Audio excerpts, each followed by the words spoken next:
Hello, this is Tommy Lovett, back with another Let's Play. This time we're starting on the Ace Attorney Trilogy Let's Play. I've been a bit of a fan of this series for quite a long time, back when I still had a Nintendo Wii. I had all three of the games in this trilogy, but I wasn't able to complete it before the Wii was eventually sold away. But hey, now is the time to change that. Look at me, I'm not even sure what to say. Let's just get started, alright? So yeah, we have Ace Attorney 1, Ace Attorney Justice for All, and Ace Attorney Trials and Tribulations. Well, let's start with the first game. Alright, let's go. Episode 1, the first turnabout. Let's play it.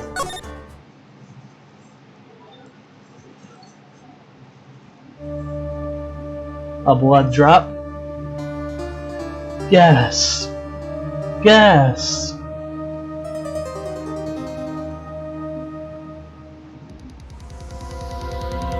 Right away we have the first. Damn it! Why me? I can't get caught. Not like this. I've got to find someone to pin this on. Someone like him. I'll make it look like he did it. Hopefully the quality of the video isn't too bad. August 3, 9:47. District Court, Defendant Lobby number 2. Okay. Let's just click ahead. Boy, I'm nervous. No way, it says boy, am I nervous. Okay, that's better. Right. Oh, hiya, Chief. Phew, I'm glad I made it on time. Well, I have to say, Phoenix, I'm impressed. Not everyone takes on a murder trial right off the bat like this. It says a lot about you, and you're quiet as well. Let me just turn down the volume from my end. There we go, that's much better. Thanks. Actually, it's because I owe him a favor. A favor? You mean you knew the defendant before this case? Yes. I kinda owe my current job to him. He's one of the reasons I became an attorney. Well, that's news to me. I want to help him out in any way I can. I just really want to help him. I owe him that much. It's over! My life! Everything! It's all over! Is that your client screaming over there? Yeah, I'm gonna have fun voice acting this. Alright, let's continue. Yeah, it's him. Death! Despair! Oh! I'm gonna do it! I'm gonna die! It sounds like he wants to die. Yeah. Nick! Hey there, Larry. Dude, I'm so guilty. Tell him I'm guilty. Give me the death sentence. I ain't afraid to die. What? What's wrong, Larry? Oh, it's all over. I'm finished. Finished. I can't live in a world without her. I can't. Who took her away from me, Nick? Who did this? Oh, Nick, you gotta tell me. You took my baby away. Person responsible for your girlfriend's death? The newspapers say it was you.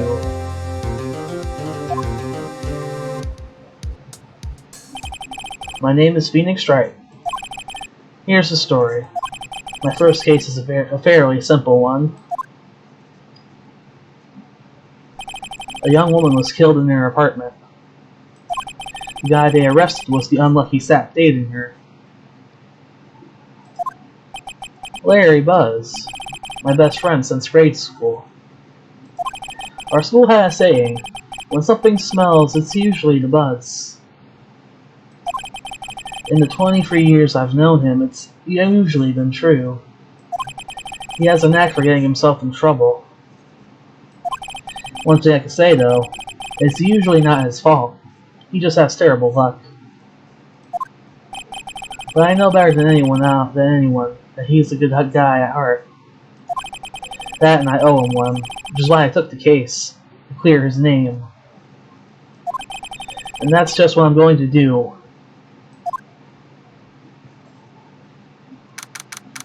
August 3, 10 a.m., District Court, Courtroom number 2. Okay, we're going to the courtroom now. Court is now in session for the trial of Mr. Larry Boss. The prosecution is ready, Your Honor. The defense is ready, Your Honor. Ahem. Mr. Wright, this is your first trial, is it not? Yes, Your Honor. I'm a little nervous. Your conduct during this trial will decide the fate of your client. Murder is a serious charge. For your client's sake, I hope you can control your nerves. Thank you, Your Honor.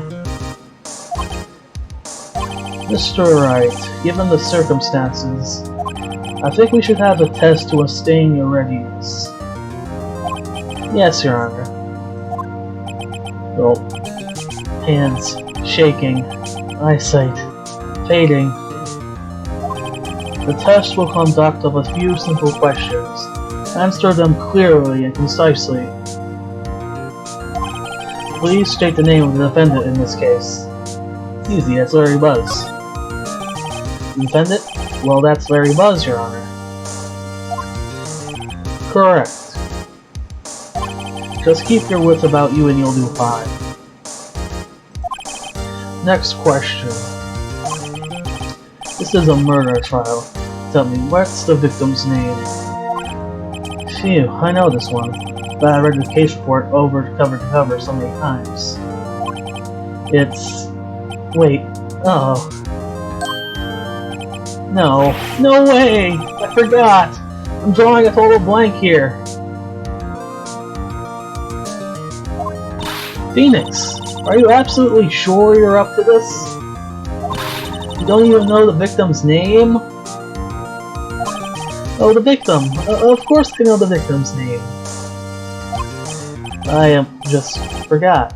Temporarily. I think I feel a mind drain coming on. Look, the victim's name is listed in the court record. Just press tab to check it at any time, okay? Okay, let's do that. We have the attorney's badge. No one would believe I was a defense attorney if I didn't carry this. And we have the autopsy report. Cindy's autopsy report. Time of death, 7:31, between 4 p.m. and 5 p.m. Cause of death, loss of blood due to blunt trauma. Let's see what the... okay, there we are. Sydney Stone. There we are. That's the name. Okay, let's continue. Remember to check it often. Do it for me, please. I'm begging you. Mr. Wright, who is the victim in this case? Sydney Stone. The victim's name is Sydney Stone. Correct. Now tell me, what was the cause of death? She died because she was hit with a blunt object. She was struck once by a blunt object. Correct. You've answered all of my questions. I see no reason why we shouldn't proceed. You seem much more relaxed, Mr. Wright. Good for you. Thank you, Your Honor. Because I don't feel relaxed, that's for sure. Well then. First, a question for the prosecution, Mr. Payne. Yes, Your Honor. As Mr. Wright just told us, the victim was struck with a blunt object. Would you explain to the court just what happened, what that object was? The murder weapon was a statue of the thinker. It was found lying on the floor next to the victim. I see. The court accepts it into evidence. Statue added to the court record. A statue in the shape of the thinker. It's rather heavy. Right. Be sure to pay attention to any evidence added during the trial. That evidence is the only ammunition you have in court. Use tab to check the court record frequently. Alright, I'll be sure to do that. Mr. Payne, the prosecution may call its first witness. The prosecution calls the defendant, Mr. Buzz, to the stand. Chief, what do I do now? Pay attention. You don't want to miss any information that might help your client's case. You'll get your chance to respond to the prosecution later, so be ready. Let's just hope he doesn't say anything unfortunate. Uh-oh, Larry gets excited easily. This could be bad. Yeah, there's Larry, looking rather confident. Mr. Buzz, is it not true that the victim had recently dumped you? Hey, watch it, buddy! We were great together. We were Romeo and Juliet, Cleopatra and Mark Antony. Didn't they all die? I wasn't dumped, she just wasn't taking my phone calls, or seeing me. Ever. What's it to you anyway? Mr. Buzz, what you described is generally what we mean by being dumped. In fact, she had completely abandoned you and was seeing other men. She had just returned from overseas with one of them the day before the murder. What you mean, one of them? Lies, all of it, lies. I don't believe a word of it. Your Honor, the victim's passport. According to this, she was in Paris till the day before she died. Passport added to court record. The victim apparently arrived home from Paris on... Oh, my bad, I keep hitting that button accidentally. Indeed, perhaps she appears to have returned the day before the murder. Dude, no way. The victim was a model, but she did not have a large income. It appears that she had several sugar daddies. Daddies? Sugar? Yes, older men who gave her money and gifts. She took their money and used it to support her lifestyle. Dude. You can clearly see what kind of woman this Miss Stone was. Tell me, Mr. Buzz, what do you think of her now? Right? I don't think you want him to answer that question. Yeah, Larry has a way of turning his mouth in all the wrong directions. Should I stop him from answering? My client had no idea the victim was seeing other men. That question is irrelevant to this case. Oof. Dude, Nick, what you mean irrelevant? That cheating she-dog! I'm gonna die, I'm just gonna drop dead. Yeah, when I meet her in the afterlife, I'm going to get to the bottom of this. Let's continue with the trial, shall we? I believe the accused's motive is clear to everyone. Yes, quite. Oh boy, this is not looking good. Next question. You went to the victim's apartment on the day of the murder, did you not? Nope. Well, did you or did you not? Well, maybe I did, maybe I didn't. He went. What do I do? Let's have him answer on. Let's just have him answer honestly. I don't know, I'll send him a signal. Tell the truth. Yeah, I was there, I went. Order. Well, Mr. Buzz? Dude, chill. She wasn't home, man, so, like, I didn't see her. Your Honor, the defendant is lying. Lying?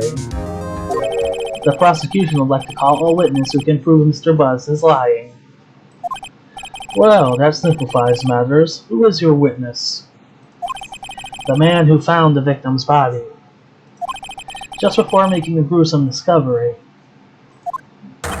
he saw the defendant fleeing the scene of the crime. Order! Order in the court! Mr. Payne, the prosecution may call its witness. Yes, Your Honor. This is bad. On the day of the murder, my witness was selling newspapers at the victim's building. Please bring Mr. Frank Solid to the stand.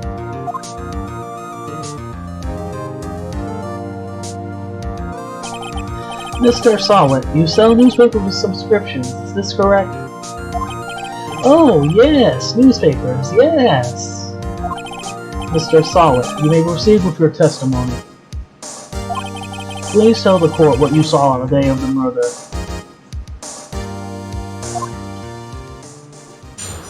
Witness testimony. Witnesses count. I was going door to door, selling subscriptions when I saw a man fleeing the apartment. I thought he must be in a hurry because he left the door half open behind him. Thinking it strange, I looked inside the apartment. But then I saw her lying there, a woman, not moving, dead. I whirled in fright and found myself unable to go inside. I thought to call the police immediately. However, the phone in her apartment wasn't working. I went to a nearby park and found the public phone. I remember the time exactly. It was 1 p.m. The man who ran was, without a doubt, the defendant sitting right over there.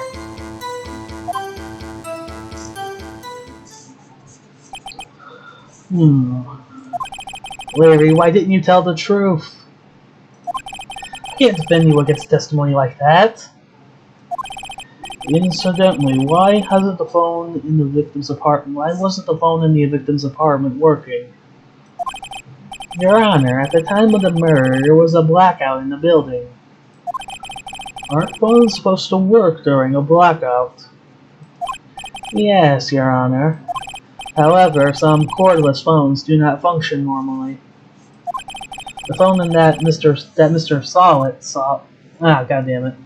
I really wish there was a history so I can read that dialogue properly. Sorry, my fingers are sensitive. I got like touchy fingers that won't stop pressing buttons.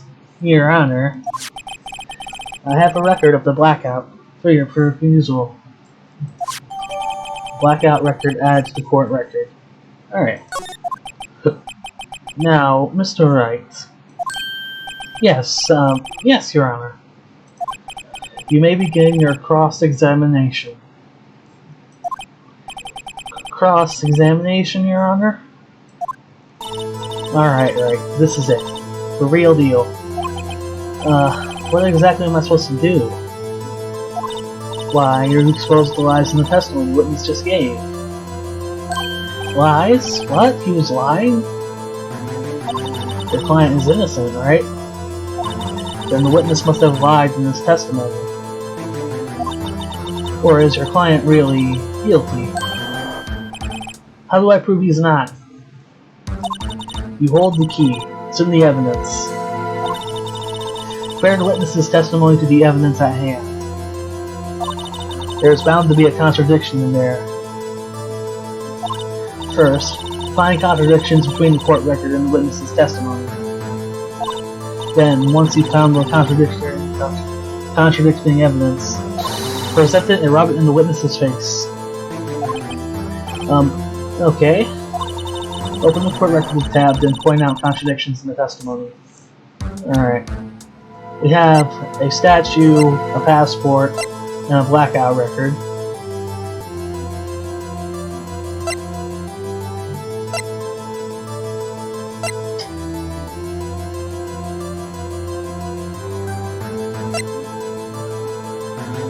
Alright. this is going to be pressure, but I can manage. It's been a while since I played this game. Cross-examination. Alright. I was going door to door selling subscriptions when I saw a man fleeing into the apartment. I thought he must be in a hurry because he left the door half open behind him. Thinking it strange, I looked inside the apartment. Then I saw her lying there, a woman, not moving, dead. I crawled and found myself unable to go inside. I thought to call the police immediately. However, the phone in her apartment wasn't working. I went to a nearby park and found a public phone. I remember the time exactly. It was 1 p.m. Okay.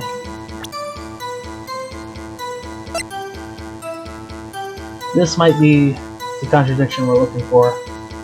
It says her autopsy report was from somewhere between 4 p.m. to 5 p.m. So that's a contradiction. Objection! Objection! You found the body at 1 p.m. You're sure? Yes, it was 1 p.m. for certain. Frankly, I find it hard to believe. Your statement directly contradicts the autopsy report.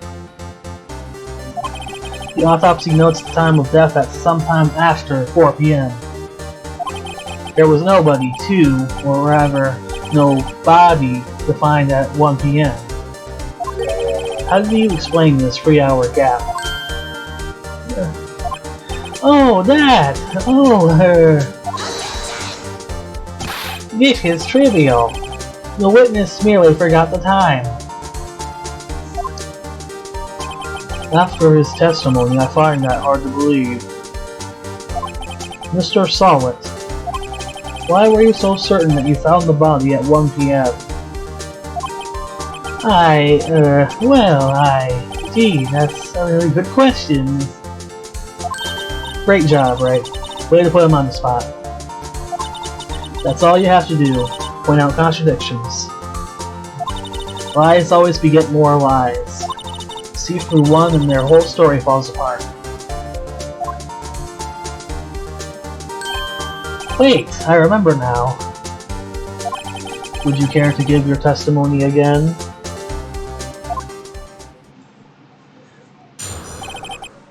The time of discovery. You see, when I found the body, I heard the time. There was a voice saying the time. It was probably coming from the television. Oh, but it was 3 hours off, wasn't it? I guess the victim must have been watching a video of a taped program. That's why I thought it was 1 p.m. Terribly sorry about that, the misunderstanding. Yeah, I can already see where this is going. I see. You heard a voice saying the time on a taped program. Mr. Wright, you may cross-examine the witness. Right. You know what you must do. I've got this one. Alright, this should be relatively obvious. I'm sure people currently watching already know where the contradiction lies.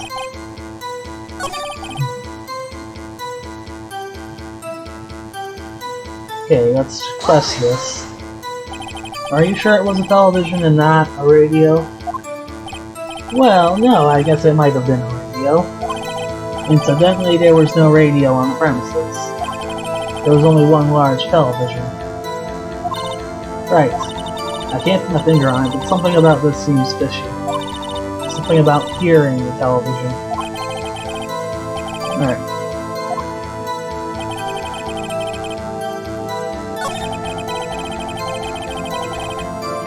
Okay, let's present again with the blackout record. Present. Hold it right there! The prosecution had said that there was a blackout at the time of the discovery. And this record proves it. You couldn't have heard a television or a video. Gah! Aye, well, work. The defense has a point. Do you have an explanation for this, Mr. Solid? No, I find it quite puzzling myself. Quite. Yeah. Wait, I remember now. Mr. Solid, the court would prefer to hear an accurate testimony from the very beginning. These constant corrections are harming your credibility. That, and you seem rather distraught. But my apologies, Your Honor. It must have been the shock of finding the body. Very well, Mr. Solid. Let's hear your testimony once more, please. Hearing the time, witness testimony. Actually, I didn't hear the time. I saw it. There was a table clock in the apartment, wasn't there? Yeah, the murder weapon. The killer used it to hit the victim. That must have been what I saw. You saw a clock. I guess that would explain it. The defense may cross-examine the witness. Alright. Gladly. Alright. There's already a contradiction we can see here. Actually, I didn't hear the time I saw it. There was a table clock in the apartment, wasn't there? Yes, the murder weapon.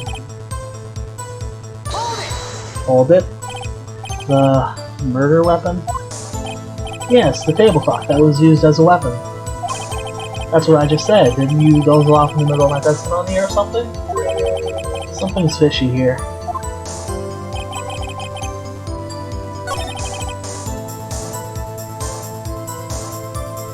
Okay, let's present the thinker. There we go. Wait just a moment. The murder weapon wasn't a clock, it was this statue. Now, how is this supposed to be a clock? Yeah, the music is kicking in. Your objections and your evidence, just who do you think you are? Just answer the question, Mr. Solid. Hey, I saw it there, okay? That's a clock. Your Honor, if I may... Yes, Mr. Payne? As the witness stated, this statue is indeed a clock. The neck is a switch, you just tilt it and it says time out loud. This doesn't look like a clock and I submitted it as a statue. My apologies. I see. So the murder weapon was a table clock, after all. Well, Mr. Wright? It appears that the witness's testimony was correct. This is a clock. Do you have any problems with his testimony now? Yes. Your Honor, there is a gaping hole in the witness's testimony. The only way he could have known the weapon was a clock was to hold it in his hand. Yet the witness testified that he never entered the apartment. Clearly a contradiction. Indeed. The witness knew it was a clock because he went into the apartment. You're lying. You were inside the apartment on the day of the murder. Oh yeah, I'll prove it. Prove I went in there. I'll do better than that. I can prove that you were the one who killed her. You struck her with the clock, and the shock of the blow triggered the clock's voice. That was the sound you heard. Order in the court. Intriguing. Please continue, Mr. Wright. Yes, Your Honor. Mr. Solid, the sound must have left quite an impression on you. Understandable, since the murder weapon spoke just as you hit the victim. That voice was burned into your mind. That's why you were so certain about the time. What's the meaning of this? This is all baseless conjecture. Baseless? Just look at the witness's face. Would the witness care to elaborate? Did you strike the victim with the clock? That day, I never. Look, the clock hurt. No, I mean, I saw.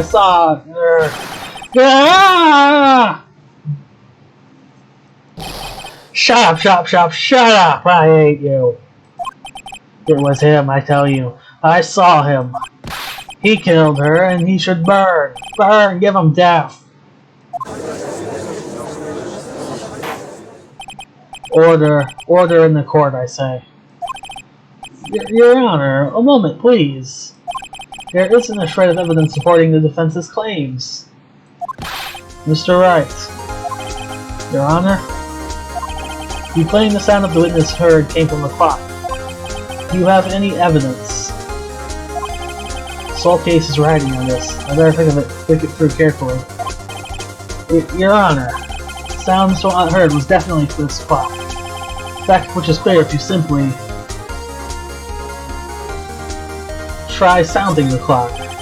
Let's sound the clock now, here in this court. Your Honor, may I have the clock? I ask the court to listen very carefully. Beep. I think it's 8:30:25. Oh, come on, I didn't really finish. That's certainly a strange way to announce the time. Well, he is the thinker, after all. So, we've heard the clock. What are your conclusions, Mr. Wright? Mr. Payne, can you tell me what time it is now? It's 11:25. Ack. As you can see, this clock is exactly 3 hours slow. Precisely the discrepancy between Mr. Saw heard and the actual time of death. So, Mr. Saw, try to talk the way out of this one.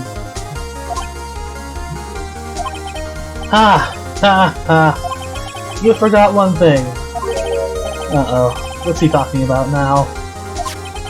While it may seem like this clock is running 3 hours slow, it proves nothing.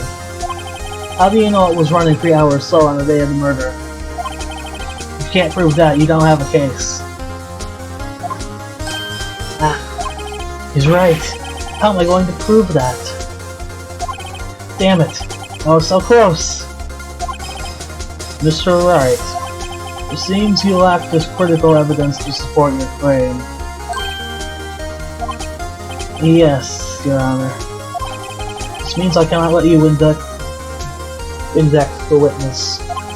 Unfortunately, this ends the cross-examination of Mr. Frank Solid. I come all the way down here to testify, and look what happens. You treat me like a criminal. A criminal! You lawyers are all slime. Grr, I almost had him. Sorry, Larry. I failed you. There's nothing I can do about it now.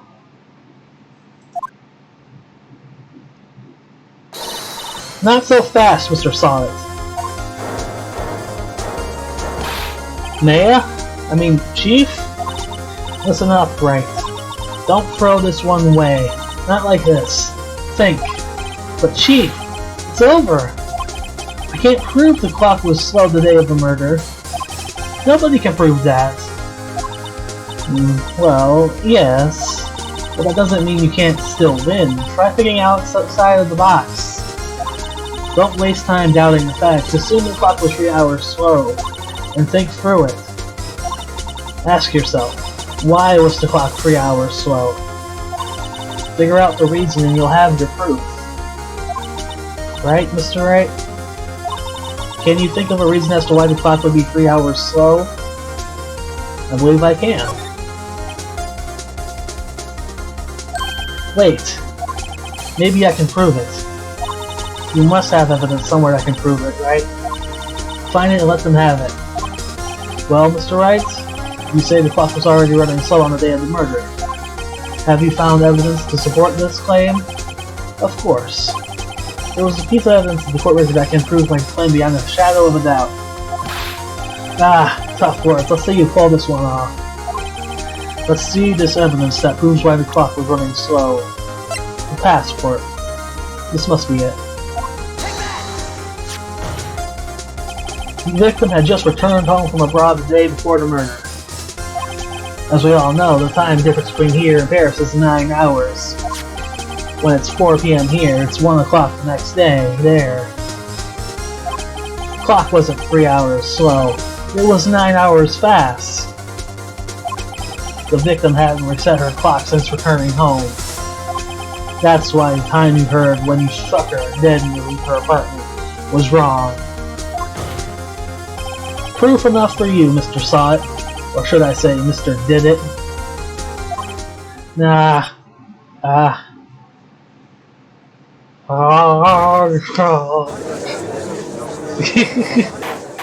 This is fun. Oh, order! Order, I say! Well, this case has certainly turned out differently than we all expected. Mr. Payne, your witness, he was arrested and then taken away, Your Honor. Very well. Mr. Wright. Yes, Your Honor. I have to say, I'm impressed. I don't think I've ever seen someone complete a defense so quickly. And find the true culprit at the same time. Thank you, Your Honor.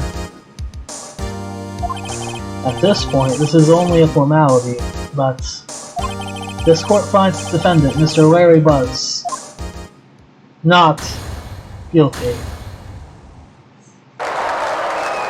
And there we have it, the first case done. And with that, this course is adjourned. Awesome. It turns out that Frank Solid was a common burglar. He posed as a newspaper salesman to check and see when people were out of the house. That day, when Larry went to her apartment, the victim wasn't home. After he left, Mr. Solid let himself in to do his dirty work. While he was searching her place, the victim returned. Flustered, Mr. Solid grabbed the nearest blunt object he could find.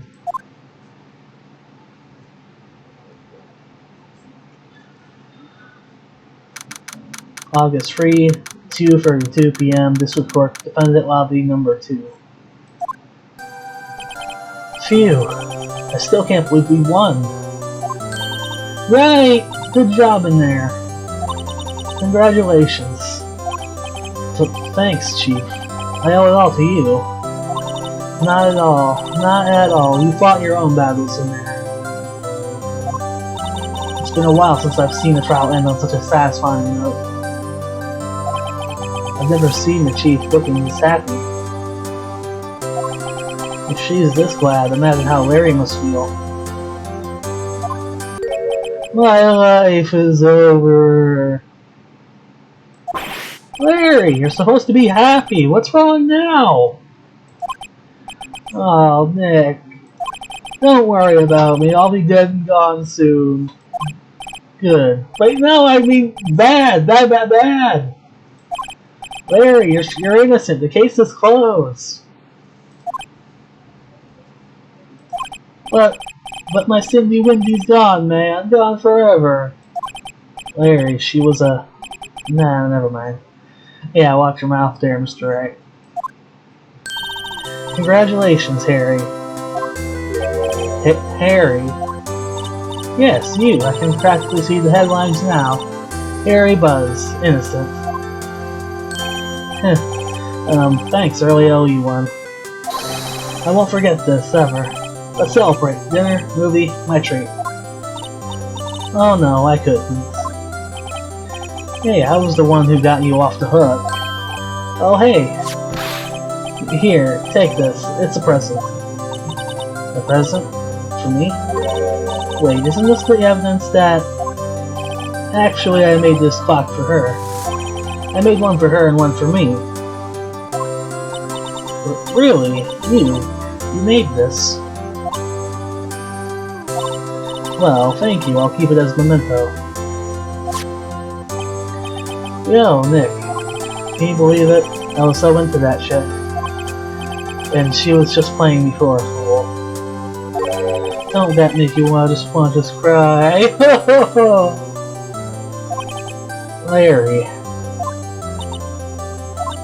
Are you so sure?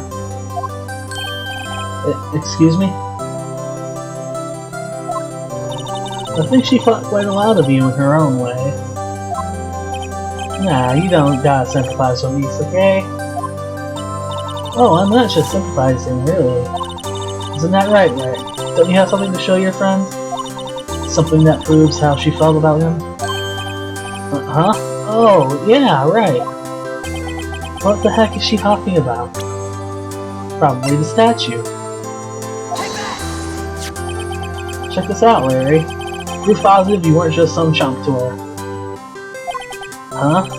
What about that clock? This is a clock you made for her, Larry. She took it with her when she went and traveled. Whatever, she probably just needed a clock, that's all. You think so? It's a pretty heavy clock to take traveling. Well, make of it what you will. Hey, Nick. I'm glad I asked you to be my lawyer. Really, I am. Thanks. Hope that made him feel a little bit better. Right? I hope you see the importance of evidence now. Also, hopefully you realize things change depending on how you look at them. People, too. We never really know if our clients are guilty or innocent. All we can do is believe in them. And in order to believe in them, you have to believe in yourself. Right. Listen. Learn. Grow strong. Never let go of what you believe in. Never. Well, I think our work here is done. Shall we be off? Yeah, I guess so. Say, how about dinner? On me. We'll drink a toast to innocent Buzz. Yeah. Oh, speaking of Harry, you were saying part of why you became a lawyer was because of him. Yeah, part at least. You'll have to tell me about it sometime. Maybe. Over drinks? And so my first trial came to a close. Larry slapped me on the back and said, "Gee, Nick, it's good to have friends." But I'm pretty sure he's not going to pay us, unless you count the clock he gave the mail. I didn't know it then.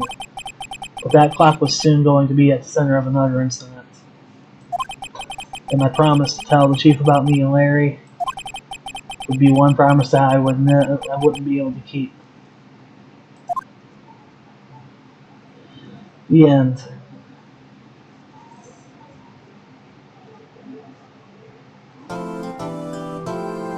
Okay, let's save our progress.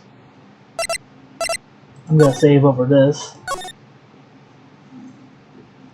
Alright.